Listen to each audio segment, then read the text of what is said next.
കേരളത്തിലെ പ്രൊഫഷണൽ കോഴ്സുകൾക്ക് ഉള്ള പ്രവേശനം എങ്ങനെയാണെന്നാണ് നമ്മൾ ഈ വീഡിയോയിൽ പറയാൻ പോകുന്നത്. ഞാൻ നിങ്ങളുടെ രഞ്ജിത്ത് കോളേജ് ഗുരു എന്ന നമ്മുടെ യൂട്യൂബ് ചാനലിലേക്ക് സ്വാഗതം. നമ്മുടെ ചാനൽ ഇതുവരെയും സബ്സ്ക്രൈബ് ചെയ്തില്ല എങ്കിൽ തീർച്ചയായിട്ടും സബ്സ്ക്രൈബ് ചെയ്യുക, ബെൽ ഐക്കൺ കൂടി അമർത്തി വയ്ക്കുക.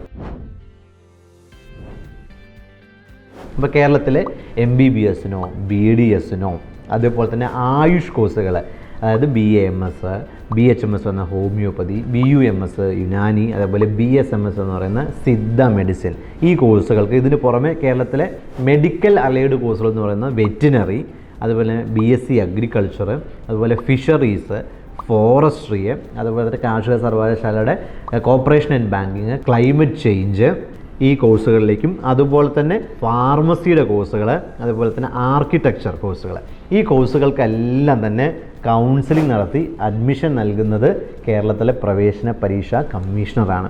ഓക്കെ, അതുപോലെ ഇനി നമ്മളൊരു പാരാമെഡിക്കൽ മേഖലയിലുള്ള പ്രൊഫഷണൽ കോഴ്സുകൾ നോക്കുമ്പോൾ BSc നഴ്സിംഗ് തുടങ്ങിയിട്ട് മറ്റു പാരാമെഡിക്കൽ കോഴ്സുകൾക്കെല്ലാം തന്നെ പ്രവേശനം നൽകുന്ന LBSൻ്റെ LBS സെൻ്ററാണ് നൽകുന്നത്. അപ്പോൾ ഈ വർഷം മുതൽ നഴ്സിംഗിന് എൻട്രൻസ് വരുന്നുണ്ടെന്ന് പറയുന്നു. അപ്പം അത് ഏത് ഏജൻസിയാണ് നൽകുക എന്നുള്ളത് നമുക്കറിയില്ല. ഇനി കേരളത്തിലുള്ള ഈ പറയുന്ന മെഡിക്കൽ എൻട്രൻസ് എന്ന് പറയുന്ന ആ എൻട്രൻസ് ഇപ്പോൾ ഇല്ല, അത് നീറ്റ് വെച്ചിട്ടാണ് റീപ്ലേസ് ചെയ്തിരിക്കുന്നത്. അപ്പോൾ നിലവിലെ എഞ്ചിനീയറിങ്ങിനും ഫാർമസിക്കും വേണ്ടി മാത്രമാണ് എൻട്രൻസ് നടത്തുന്നത്.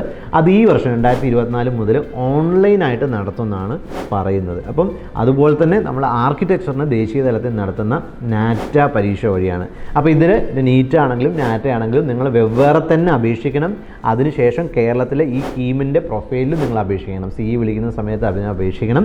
എന്നിട്ട് അവിടെ കിട്ടിയ റാങ്ക് അല്ലെങ്കിൽ മാർക്ക് ഇവിടെ ആഡ് ചെയ്ത് കൊടുക്കുകയും വേണം. എന്നിട്ട് ഇവിടെ റാങ്ക് ലിസ്റ്റ് പ്രിപ്പയർ ചെയ്യും. ആ പ്രിപ്പയർ ചെയ്ത അടിസ്ഥാനത്തിലാണ് പിന്നീട് ഈ കൗൺസിലിംഗ് നടത്തുന്നത്. ഓക്കെ, അപ്പോൾ ഇതുപോലുള്ള അപ്ഡേറ്റ്സുകൾ നിങ്ങൾക്ക് യഥാസമയം ലഭിക്കാൻ കോളേജ് ഗുരു നമ്മുടെ യൂട്യൂബ് ചാനൽ ഇപ്പോഴും തന്നെ സബ്സ്ക്രൈബ് ചെയ്യാം, ബെൽ ഐക്കൺ അമർത്താൻ പ്രത്യേകം ഓർമ്മിപ്പിക്കുന്നു. So wish you all the best.